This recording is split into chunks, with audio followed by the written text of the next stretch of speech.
क्या हुआ जब एक सच्चे भक्त की गवाही देने के लिए स्वयं पहुंचे बाके बिहारी जी और उस घटना को देखकर कोर्ट में मौजूद सभी पुलिस वाले हैरान रह गए। क्यों श्री बिहारी जी को कोर्ट में गवाही देने के लिए जाना पड़ा?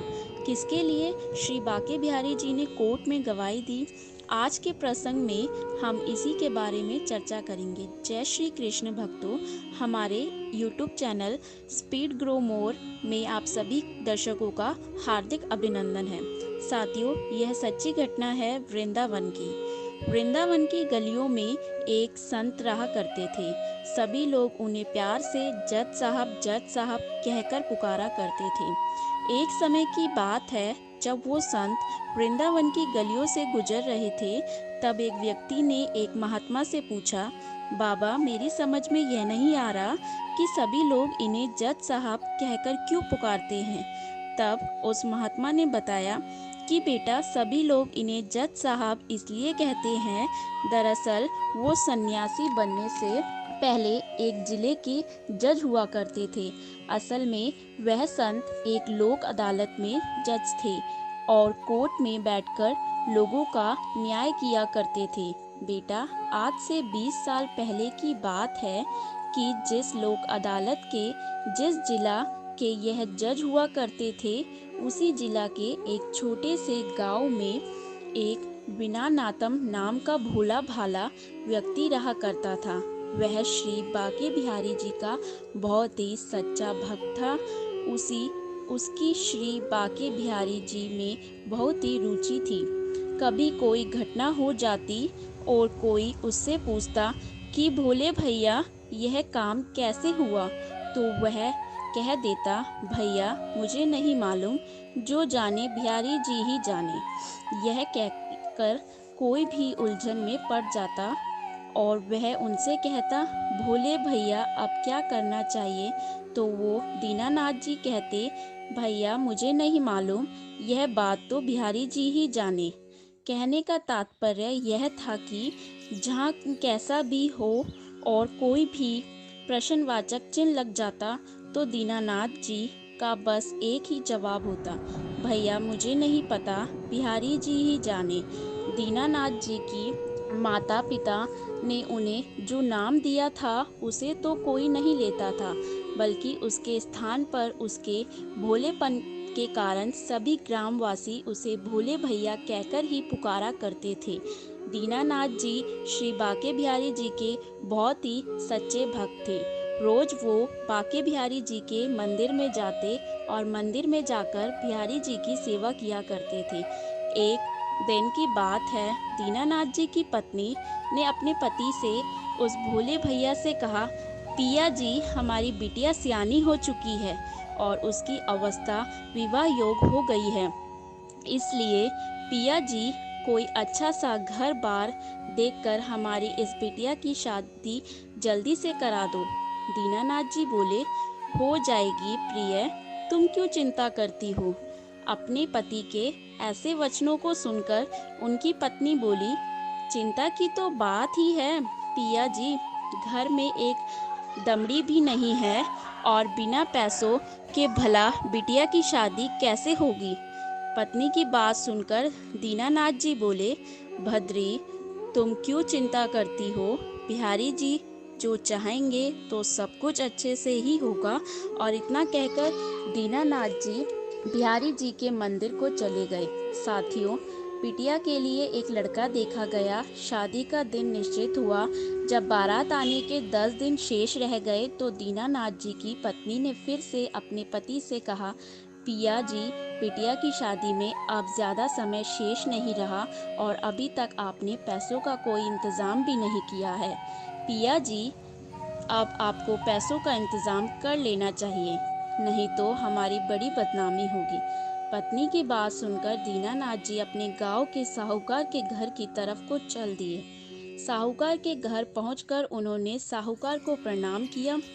जब साहूकार ने उनके आने का कारण पूछा तो उन्होंने बड़ी सादगी से उस साहूकार को बता दिया कि साहूकार जी, मेरी बिटिया की शादी है और मुझे कुछ पैसों की आवश्यकता है।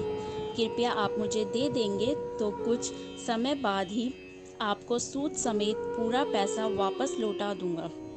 साथियों, साहूकार ने दीनानाथ जी को पैसे दिए और अपने बही खाते में दिन तारीख और जो दीनानाथ जी को पैसे दिए थे वो चढ़ा दिए।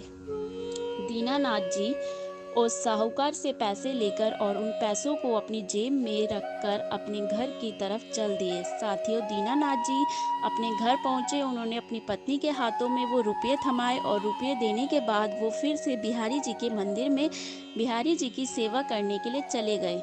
साथियों, वो दिन भी आ गया जिस दिन दीनानाथ जी की बिटिया की शादी होनी थी। दीनानाथ जी ने बड़े ही धूमधाम से अपनी बिटिया की शादी की। उसे बहुत सा दान दहेज देकर अपने घर से विदा किया। जब बिटिया की शादी हो गई और बिटिया अपने ससुराल पहुंच गई तो दीनानाथ जी ने अपने दोनों बेटों को बुलाया और अपने दोनों बेटों से कहा, बेटा, बिहारी जी की कृपा से तुम्हारी बहन की शादी बड़े ही धूमधाम से संपन्न हो गई। अब तुम भी बड़े हो गए हो, इसलिए बेटा तुम दोनों को अपनी जिम्मेदारी समझते हुए अब तुम्हें कोई काम धंधा देख लेना चाहिए। साथियों, दीनानाथ जी के दोनों पुत्र बड़े ही आज्ञाकारी थे। जब दोनों बेटों ने अपने पिता की ऐसी बातों को सुना तो बड़ा बेटा बोला, ठीक है पिताजी, हम दोनों भाई कल ही शहर चले जाएंगे और शहर जाकर कोई काम धंधा ढूंढ लेते हैं।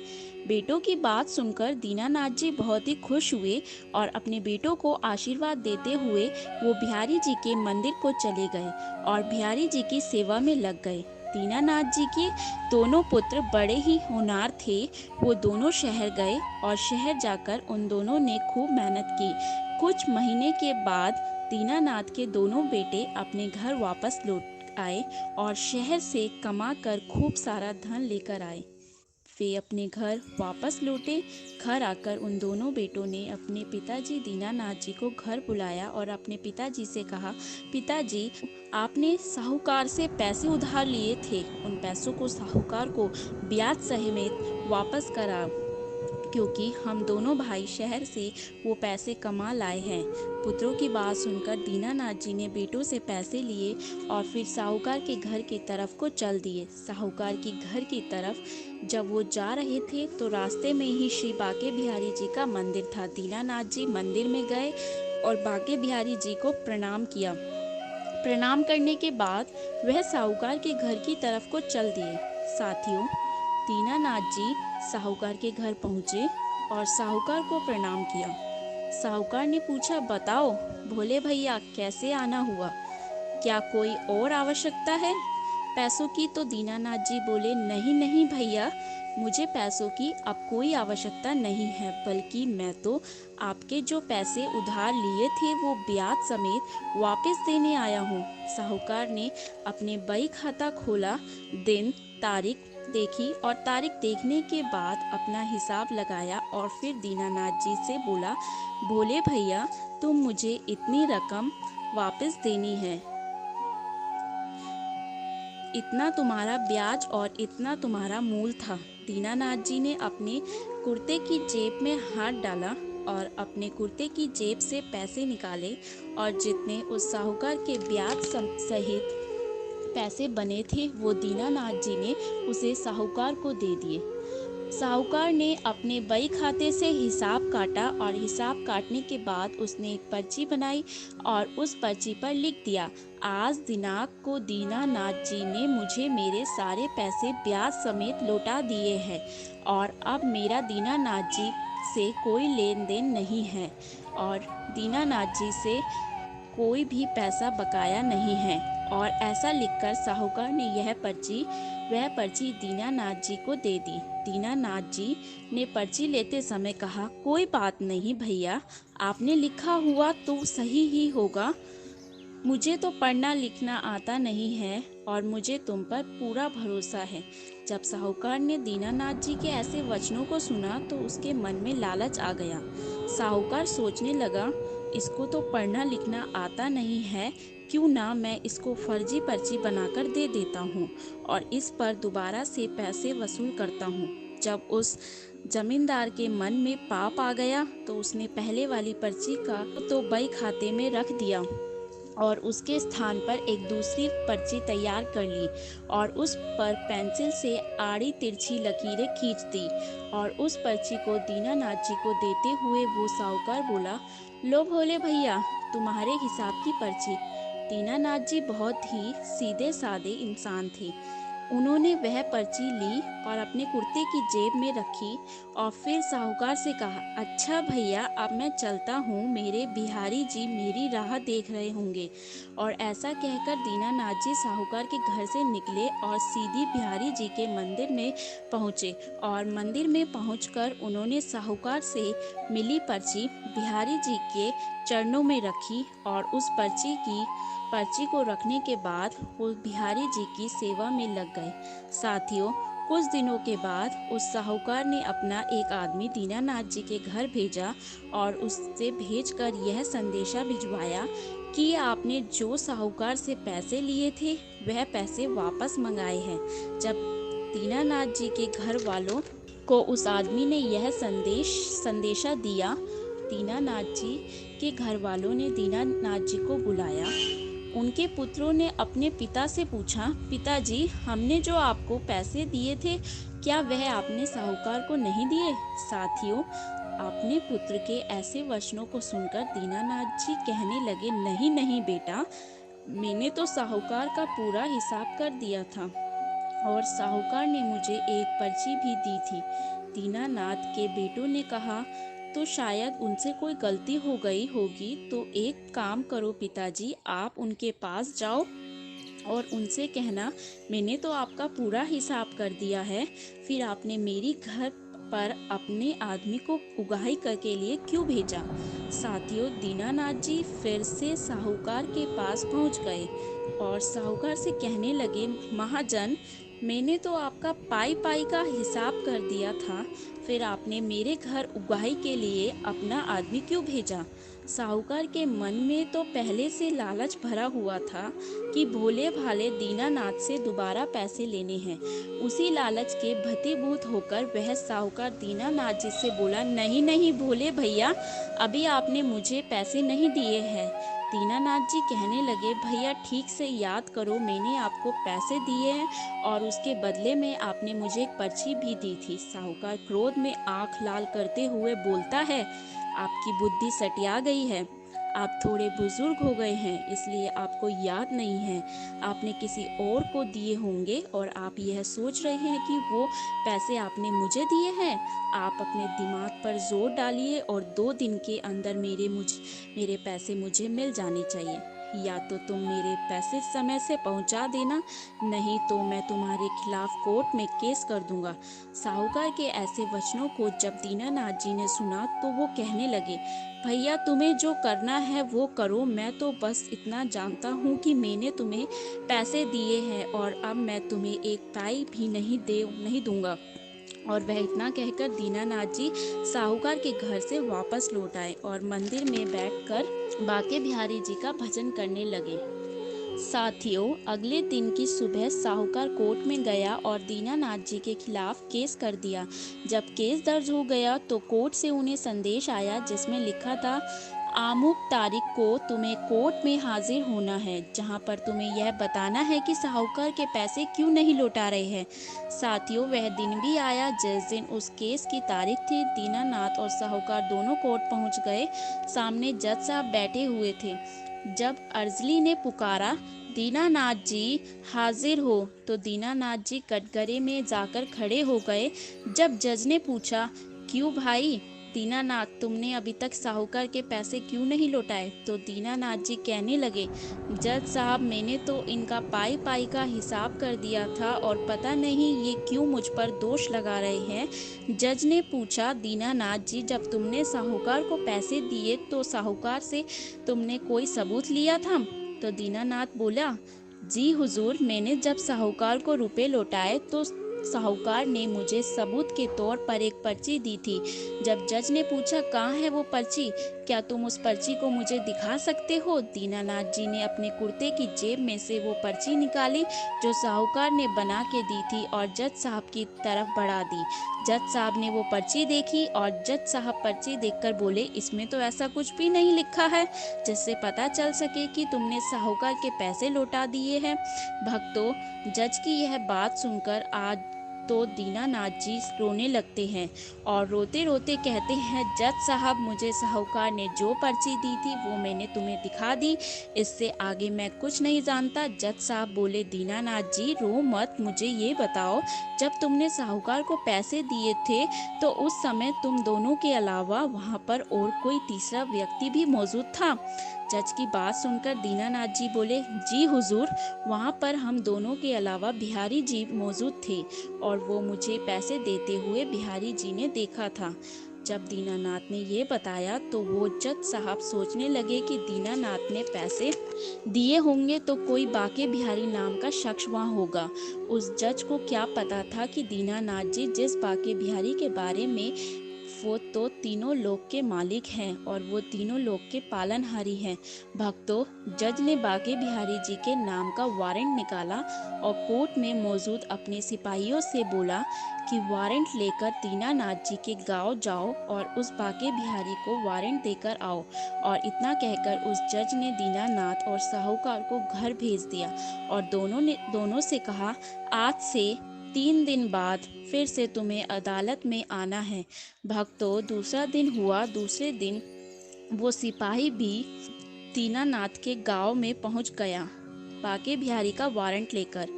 सिपाही को बाके बिहारी नाम के व्यक्ति को ढूंढते ढूंढते सुबह से दोपहर हो गई थी, लेकिन उसे पूरे गांव में बाके बिहारी नाम का कोई भी शख्स नहीं मिला।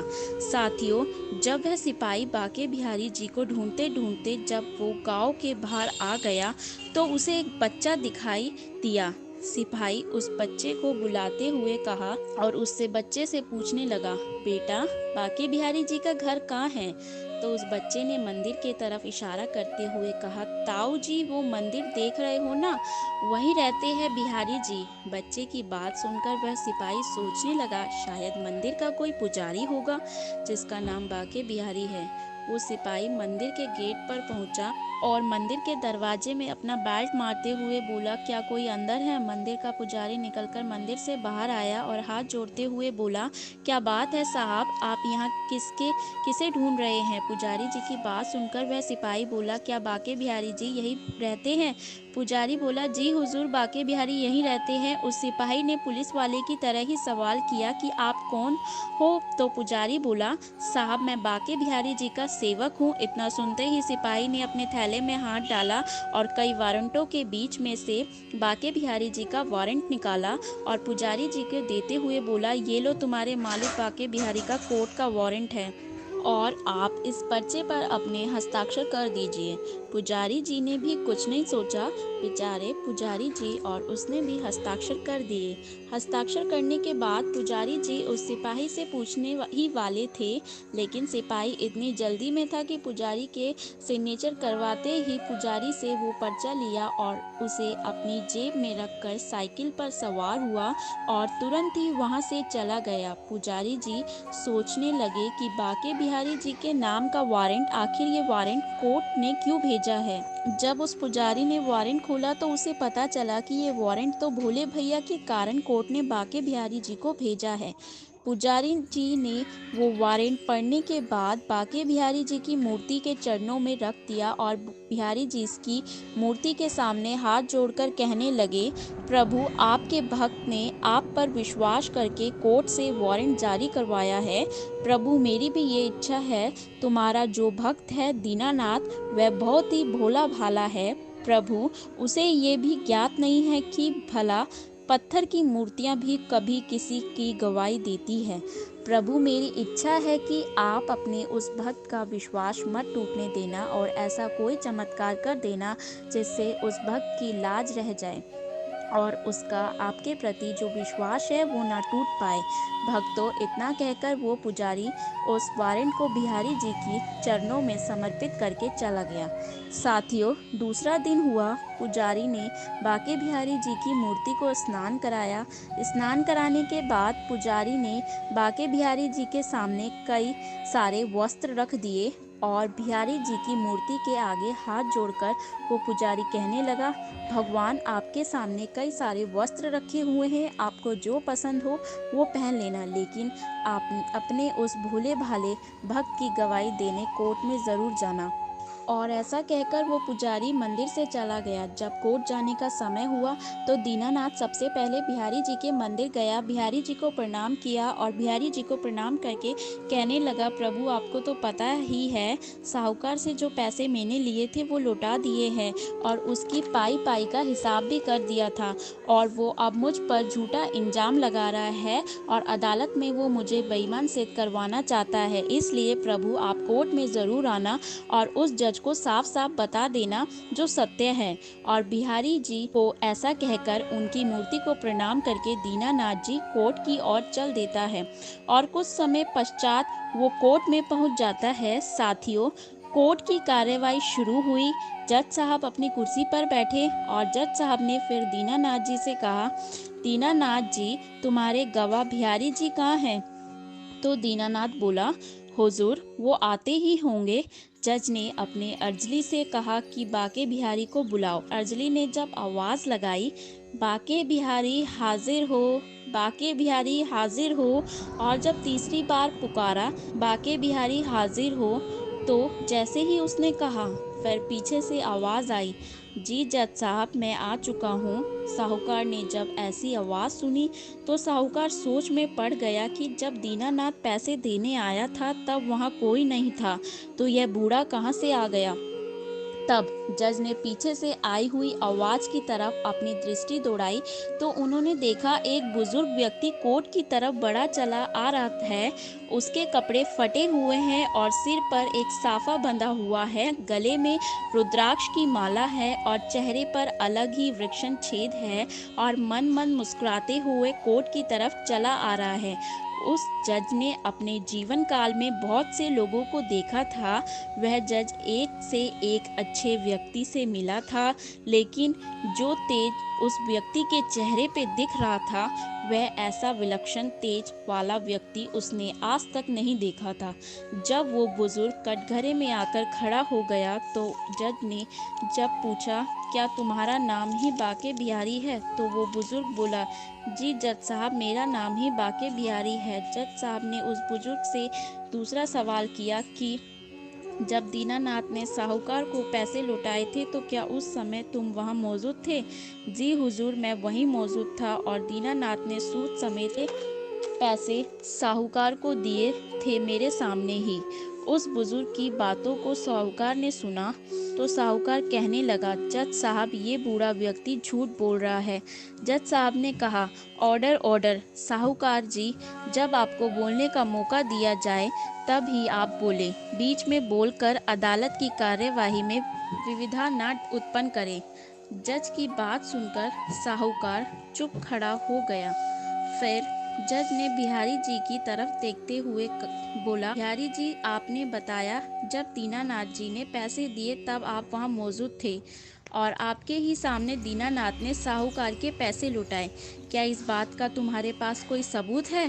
तब बिहारी जी ने कहा, जी बिल्कुल मेरे पास इस बात का सबूत है। जज ने पूछा, क्या सबूत है?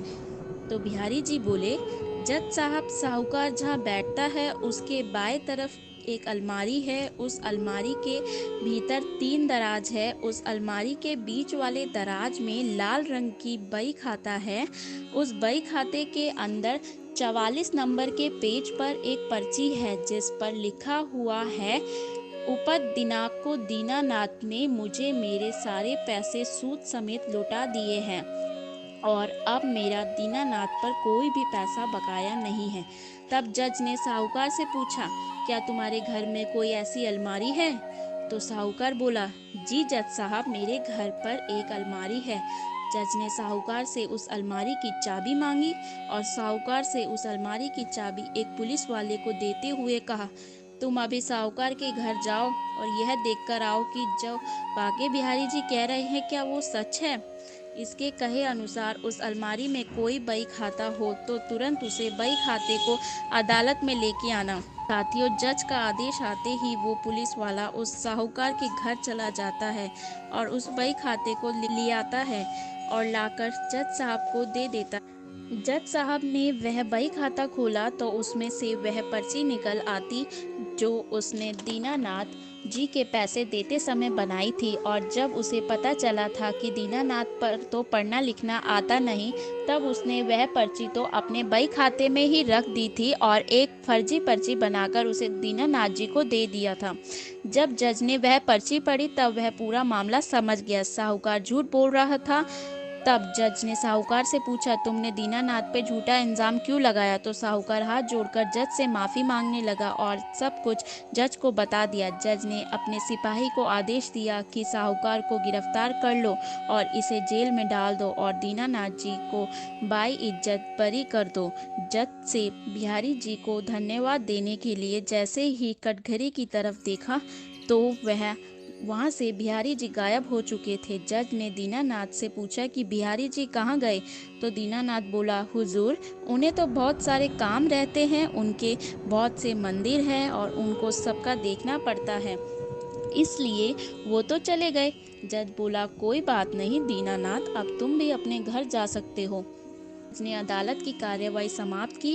कार्यवाही समाप्त करने के बाद उसने वो सिपाही बुलाया जो बिहारी जी को वारंट देने बिहारी जी के घर गया था। उस सिपाही से जज ने कहा, भाई सिपाही, मुझे उस बुजुर्ग बाके बिहारी जी से मिलने की इच्छा है। तो सिपाही बोला, क्यों जज साहब, अब क्या रह गया? क्यों आप उस बुजुर्ग व्यक्ति से मिलना चाहते हो? तो वह जज बोला, भाई आज मेरे हाथ से पाप होने से बच गया, नहीं तो मैं आज उस बेकसूर दीनानाथ को सबूतों के अभाव में सुझा देता। आज उस बुजुर्ग ने आकर मुझे यह पाप करने से मुझे बचा लिया, इसलिए मैं आज उस बुजुर्ग से मिलकर उन्हें धन्यवाद देना चाहता हूँ। एक तो यह वजह है उससे मिलने की, दूसरी यह कि जब से मैंने उस बुजुर्ग बाके बिहारी को देखा है तब से मेरा मन कुछ विचलित है। जज साहब की बात सुनकर वो सिपाही बोला, साहब बात तो आप सही कह रहे हैं, मैंने भी अदालत में बहुत से गवाहों को देखा है, लेकिन आज जो गवाह गवाही देने आया था उसके जैसे तो मैंने आज तक कभी कोई नहीं देखा। जज साहब बोले, भाई अब तू ज़्यादा विलम्ब मत कर और मुझे उस बुजुर्ग के पास ले चल। साथियों, इस प्रकार वो जज और वो सिपाही वहाँ चल दिए और वहाँ जाके बिहारी का मंदिर था। जब वे मंदिर पहुँचे, जब वे दोनों ने मंदिर में प्रवेश किया तो जज और सिपाही दोनों ही हैरान रह गए, क्योंकि मंदिर में जो मूर्ति थी उसकी छवि और आज जो अदालत में बुजुर्ग आया था उसकी छवि एक समान थी। जज साहब यह देखकर हैरान में पड़ गए। जज साहब सिपाही से पूछने लगे, तुमने वारंट किसे दिया था? तब सिपाही कहने लगा, मैंने तो वारंट इनके नौकर को दिया था। जब मैंने नौकर से पूछा था कि बिहारी जी के तुम कौन हो, तब उसने मुझे बताया था कि मैं बिहारी जी का सेवक हूँ। जज साहब ने सिपाही से कहा, अब कहाँ हो गए वो बिहारी जी के सेवक? सिपाही बोला, हुजूर आप यहीं बैठिए, मैं अभी उन्हें देखकर और उन्हें बुलाकर लाता हूँ। साथियों, ऐसा कहकर वो सिपाही मंदिर परिसर के अंदर चला गया। पुजारी जी को ढूंढने लगा। कुछ समय बाद वो सिपाही के साथ बुजुर्ग पुजारी जी जज साहब के सम्मुख था। जज साहब ने पूछा, आप बिहारी जी के कौन हो? तो वो पुजारी बोला, हुजूर मैं तो उनका सेवक हूँ। जज साहब बोले, कहाँ है तुम्हारे मालिक? मैं उनसे मिलना चाहता हूँ। पुजारी ने मूर्ति की तरफ इशारा करते हुए कहा, हुजूर आपके सामने ही तो है हमारे मालिक बिहारी जी। जो मूर्ति आप देख रहे हैं वो मूर्ति ही तो हमारे भगवान कृष्ण बिहारी जी की है और ये ही है हमारे आराध्य श्री बाके बिहारी जी। भक्तों, जज साहब ने पुजारी के ऐसे वचनों को सुना तो वह जज सब कुछ समझ चुका था। उसे पता चल चुका था कि आज उसकी अदालत में कोई और नहीं बल्कि स्वयं साक्षात भगवान श्री कृष्ण की गवाह के रूप में अपने भक्त की गवाही देने के रूप में आए थे। साथियों, यह पता चलते ही उस जज ने सब कुछ छोड़ा और उन्होंने वृंदावन की सीध लगा ली और तब से आज तक वो बाके बिहारी जी का संपन्न करते हुए वृंदावन की गलियों में ही घूमते रहते हैं। साथियों, कैसी लगी आज की कहानी? आशा करती हूँ कि आपको पसंद आई होगी यह वीडियो। अगर पसंद आई हो हमारी वीडियो तो लाइक करके कमेंट में जय श्री कृष्ण ज़रूर लिखें। धन्यवाद।